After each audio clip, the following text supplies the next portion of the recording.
আপনি কেন জানবেন না যে গ্যাসের ওষুধ সারা পৃথিবীতে কি পরিমাণ বিক্রি হয় আপনারা যে খান? যদি না খেতেন তাইলে কি চলতো?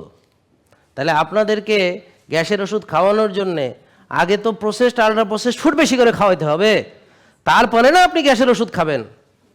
তো এতে করে ফুড ইন্ডাস্ট্রিও গ্রো করবে, ফার্মা ইন্ডাস্ট্রি গ্রো করবে, দুটো পাশাপাশি বড় হবে, আপনি রুগী হবেন। তা আপনাদের এই নলেজ নাই কেন? কারণ কোনো প্রচলিত শিক্ষা ব্যবস্থা, স্বাস্থ্য শিক্ষা ব্যবস্থা আপনাকে এটা শেখাবে না। তারা চায় না আপনারা সুস্থ থাকেন, কোনো ডাক্তার শেখাবে না আপনাকে। তারা চায় আপনি রুগী থাকেন এবং রুগী হিসাবে বাকি জীবন কাটান, এতে ব্যবসায় লাভ। উনি 25 বছর 30 বছর 35 বছর রোগী ছিল, তো ডাক্তার দেখাইতো, তারা ভিজিট পাইতো, ওষুধ খাইতো, 25,000 টাকার মাসে ওষুধ লাগতো। জিজ্ঞেস করেন, এই যে উনি সামনে বসে আছে,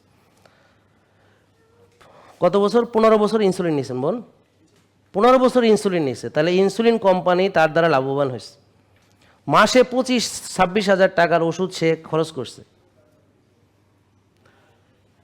বহু বছর ডাক্তারকে ভিজিট দিচ্ছে, খেয়াল করেন, এবং একবার হাসপাতালে ভর্তি অনেক দিন ছিল, লাস্ট প্রায় 3 মাস হাসপাতালে ছিল।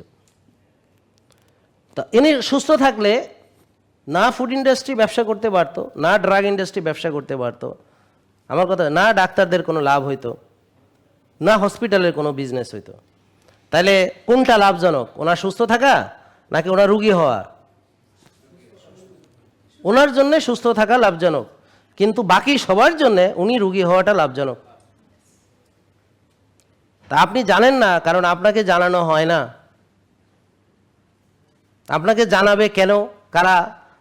ওরা কি আপনাকে জানানোর জন্যে কি ওরা মনে করেন আপনার শিক্ষা ব্যবস্থাকে ঢেলে সাজাইছে? না, আপনাকে এমন কিছু জানাবে যেটা আপনার চাকর হইতে লাগবে, চাকরি করতে লাগবে, এমন নলেজ দিবে যেটা আপনাকে রুগী হতে সাহায্য করবে। এবং প্রশ্ন করা পছন্দ করে না, প্রশ্ন করা পছন্দ করে না, উত্তর খোঁজা পছন্দ করে না। যা শিখাইছে এর মধ্যে থাকবে। আপনি যান বড় ডাক্তারের কাছে, স্যার এটা কেন দিলেন, কেন হলো, আমার টেস্টটার কি হলো, এইটা এই ওষুধের এই পার্শ্ব প্রতিক্রিয়া, আপনি এটা আমাকে দিলেন। তুমি বেশি বুঝো মিয়া, যাও, তুমি ডাক্তার হয়ে গেছো, তুমি কি ডাক্তার? তা তুমি কিভাবে বুঝবা, যাও বাইরে যাও। তো এইটা হলো উত্তর। কিন্তু আপনি যে তাকে ভিজিট দিলেন, তো আপনার জানার অধিকার নেই। তো তাহলে আপনি কি জানতে পারছেন? এমনকি প্রতিটা ওষুধ আপনাকে যা দেওয়া হচ্ছে এর পার্শ্ব প্রতিক্রিয়া বোঝানো তাদের দায়িত্ব, তারা বুঝায়। তাহলে কেন দিল সেটা ব্যাখ্যা করা দায়িত্ব। কথা বলা যায় না, আপনারা তাদের কাছে যাচ্ছেন, দেখছেন, এবং সুস্থও হচ্ছে না, রোগী থাকছেন। জেকে লাইফস্টাইল লিমিটেড, ওষুধ মুক্ত সুস্থ জীবন।